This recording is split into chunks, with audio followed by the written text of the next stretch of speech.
According to Galatians, गलतियों के अनुसार chapter 5, 5वां अध्याय verse 20. उसकी 20वीं आयत के All those who practice hatred, और जितने भी वहां पर नफरत वाली बातों पे चलते थे contentions, और तमाम इन बातों से पर लवरेज थे dissensions, और jealousies, और वहां पर जलन की आत्मा outwards of wrath, और अंदर से तमाम क्रोध भरा स्वभाव selfish ambitions, और बिल्कुल वहां पर तमाम स्वयं के वहां पे क्या स्वार्थीपन heresies और तमाम गलत बातों को सुनना will not inherit the kingdom of और ये heaven. सारे लोग स्वर्ग राज्य में प्रवेश नहीं करेंगे। According to the book of Job, और अय्यूब की किताब के अनुसार chapter 14, 14वां अध्याय verse 2, और दूसरी आयत, our life is like a flower हमारा जीवन जो है वो फूल के समान है which blossoms in the morning and fades away in the evening, और शाम को मुरझा जाता है and we flee like a shadow and does not और continue. परछाई के अनुसार हम चलते हैं जो हमारे संग नहीं रहती। Beloved, our lives are too short. मेरे प्रियो हमारा जीवन बहुत छोटा है। So get rid of all anger,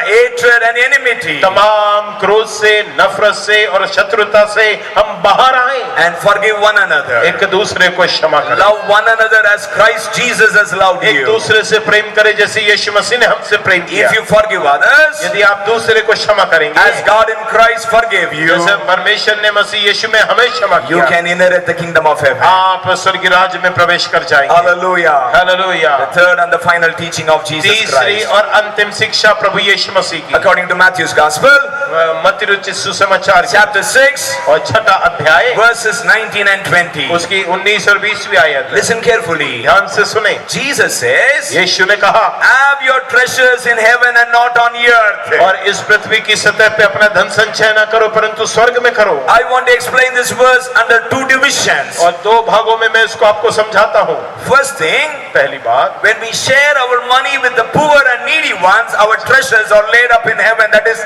it is stored in heaven. और जैसा जब हम अपने धन को गरीब और जरूरतमंद के संग बांटते हैं तो हमारा धन स्वर्ग में इकट्ठा होता है। Second thing, दूसरी बात, many are spiritually poor.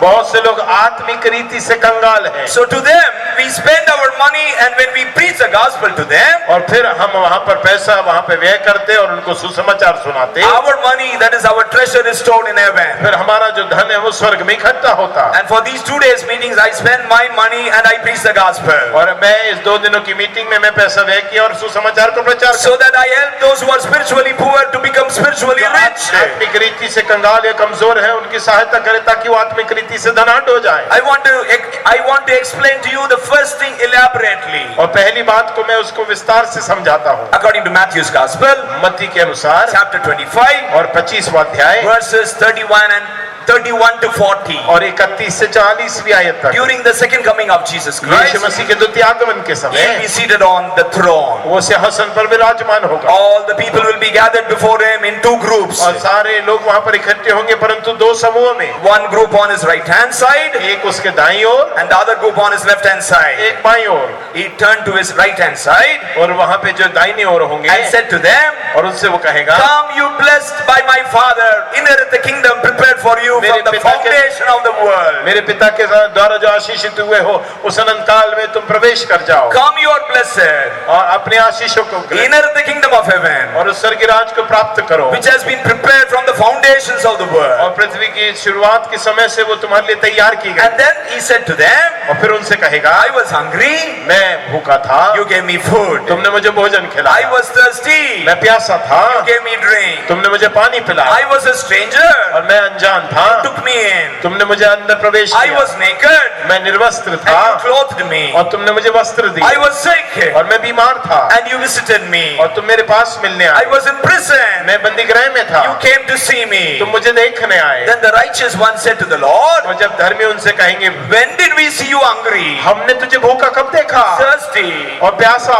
stranger, और वहाँ पे अनजान naked, और निर्वस्त्र हो sick, और वहाँ पे in prison, और बंदीगृह में and helped you? और तमाम दूसरी बातों में Jesus said, यीशु ने कहा, whatever you do to the poor और जो कुछ भी तुम इन छोटों से छोटों के संग करोगे or to the least of these my brethren, brethren, छोटे से छोटे मेरे भाइयों के संग you did it to वो me. तुमने मेरे संग किया, So enter into the kingdom of heaven. तो तुम स्वर्ग राज्य में प्रवेश करो। Then he turned to the other side अब दूसरी ओर वो मुड़ता है and he said, और फिर कहता है, depart from me, मेरी नजरों से दूर हो जाओ you cursed. और तुम ए श्रापित लोगों, Go into the everlasting fire. अनंतकालीन आग में चले जाओ, Prepare for the devil and his angels. जो शैतान और उसके दूतों के लिए तैयार की And he गई said to थी। them, और उनसे वो कहता है, I was hungry, मैं भूखा था, I was thirsty, मैं प्यासा था, I was sick, और मैं वहां पे कमजोर, I was in मैं prison, बंदी गृह में था, I was naked, मैं निर्वस्त्र था, I was a stranger. मैं अनजान था, You did not help me. तुमने मेरी सहायता कभी नहीं करी। Then they asked him, जब वो उनसे पूछेंगे, when did we see you? और हमने तुझे ऐसा कब देखा, Hungry, और कब भूखा देखा, thirsty, कब प्यासा देखा, naked, कब निर्वस्त्र देखा, stranger, और कब अनजान देखा, sick, और बीमार देखा, or in prison and did not help और you? या बंदी गृह में और तुम्हारी सहायता नहीं करी। Jesus said, यीशु उनसे कहता है, whatever you did not do for the poor, जो कुछ भी तुमने इन गरीबों के संग नहीं किया, or least of these my और इन brethren, छोटे से छोटे मेरे भाइयों के संग नहीं किया, you did not do it to me. तुमने मेरे संग भी नहीं। So enter into the everlasting punishment. अनंतकालीन दंड में तुम प्रवेश करो। Beloved, प्रियो, by all means, और इन सब बातों का मतलब we should help the poor and the needy ones. हमें गरीबी और जरूरतमंद